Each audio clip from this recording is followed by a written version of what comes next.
beside me. And now, ladies and gentlemen, the greatest character in show business, Mr. Mickey Mouse. Hi, fellas. As a child, I loved Walt Disney. My biggest influence was Mickey Mouse.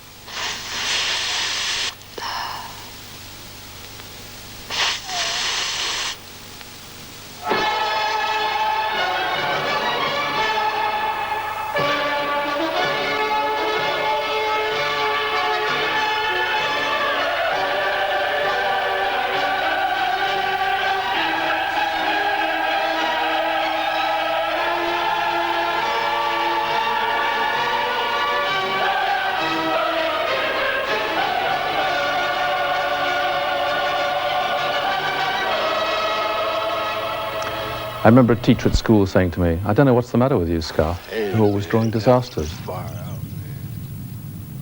I was always drawing ships going down at sea, trains crashing, natives uprising, and volcanoes erupting.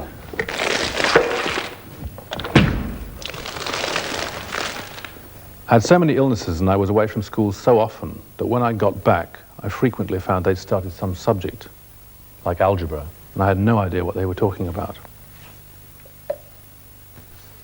0 out of 10. See me.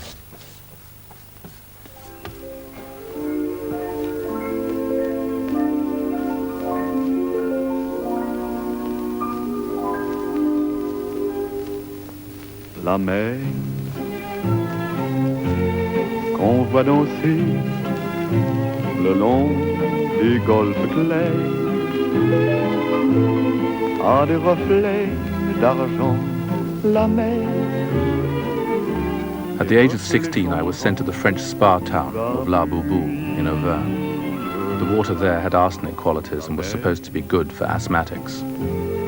Au ciel d'été confond ces blancs moutons.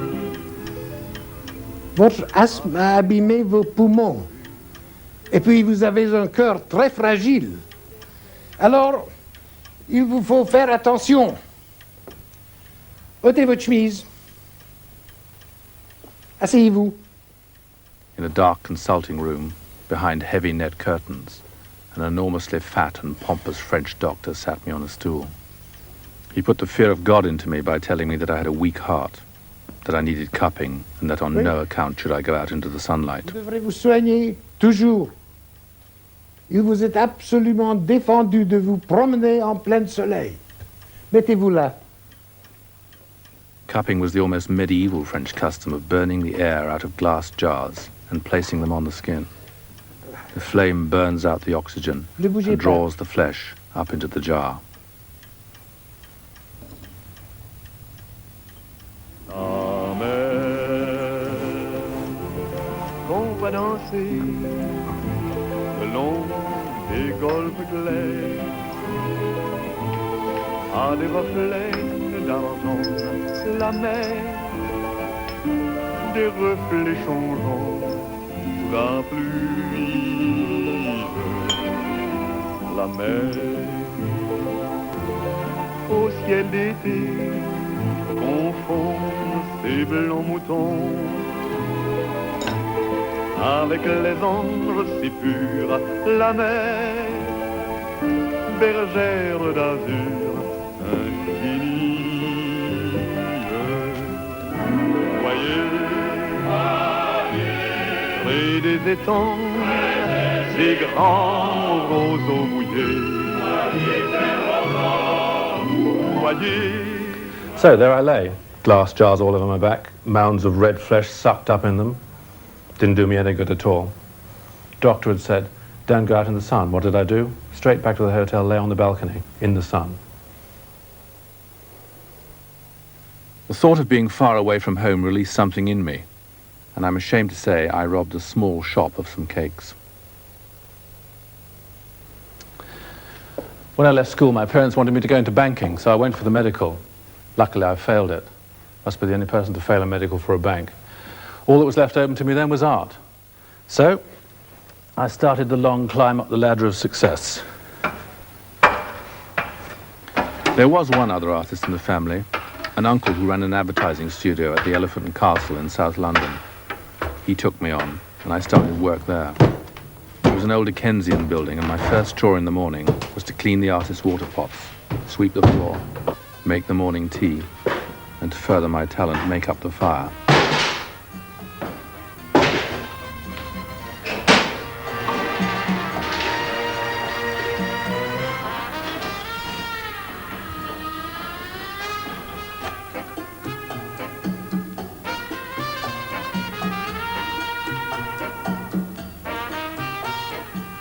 As time went on, I proved I could draw. Before long, I was tackling the studio's most prestigious accounts. My work rose to a pinnacle of pathetic perfection. It was about this time that Andy Warhol's Campbell's soup cans became famous. But I'm afraid my Robertson's marmalade pot fell into obscurity. However, the gollywog came in handy later. I used him to frighten Enoch. I loathed it here. It seemed to me the whole point of being an artist was to tell the truth. Here I was telling lies all day long. I was dealing with tatty old bits of flannel like this and trying to pretend that they were wonderful, fluffy, luxurious, comfortable blankets. My only escape, really, I suppose at the time, was humor. And I went to Punch magazine. And Punch magazine became my sort of be-all and end-all. And there was one man in Punch magazine, Ronald Searle, that I really admired. And I wrote to Ronald Searle many times because I thought he was perhaps the only man who could get me out of this. I didn't know where else to go, or how to get out of it. I thought perhaps he could help me. So I wrote to him, but I never dared send the letters. In fact, I went to his house once or twice, and I thought I'd ring the doorbell, but I never dared. I cycled around in the road outside and went home again without having seen him. I started to draw cartoons of my own, and soon I was selling 5 or 6 a week to the Evening Standard. Then, in 1960, one of them was accepted by Punch. Once a week, I would gather with a group of other cartoonists in the Hampstead Coffee Bar for an ideas session, a kind of lukewarm bohemia. We would sit over cups of espresso discussing desert islands, mothers-in-law, burglars with swag, policemen with trousers down, hypnotists, and drunks with lampposts.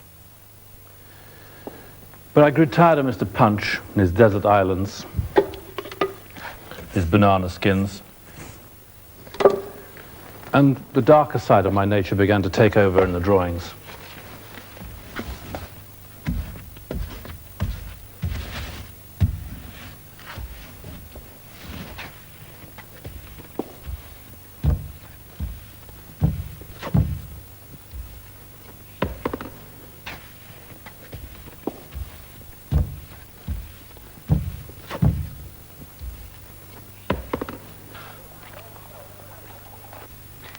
I wonder if this boils down, in fact, to what Lord Denning pointed out, that there is no machinery for reporting the moral misbehavior of ministers.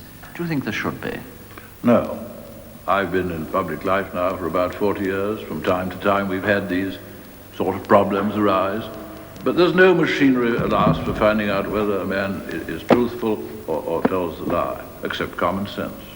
But what did seem to be, I'll be frank, almost incredible that a man whose record was, as far as I knew, good, war, peace, served a long time in the House of Commons, should commit the only absolutely unforgivable House of Commons fault, to tell them a lie, and then actually to go to law and bring an action on what amounted to a false statement. I'm bound to say when he did the House of Commons statement and brought the action, I felt that any doubts I might have had were completely gone, because nobody could be not only so wrong and wicked, but such a fool as to do such a thing. I made a drawing of Macmillan on a chair similar to the one that Christine Keeler was photographed on. And it was a drawing that seemed to gain a lot of attention from people. People at the time accused me of having an obsession with pubic hair and orifices, breasts.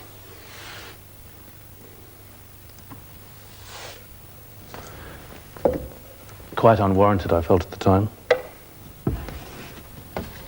Rather childish. Still, I've got it out of my system now. It was amongst the sex shops and strippers of Soho that I found my release. Private Eye was born above a betting shop in Greek Street. It was just what I was looking for. They let me draw what I liked and how I liked. 4 raging satirists on the way to the pub. Then we looked dangerous. As Mary Quant was to the miniskirt and the underwear, you were to cartoons. You were sort of the 60s cartoonist, you know, and they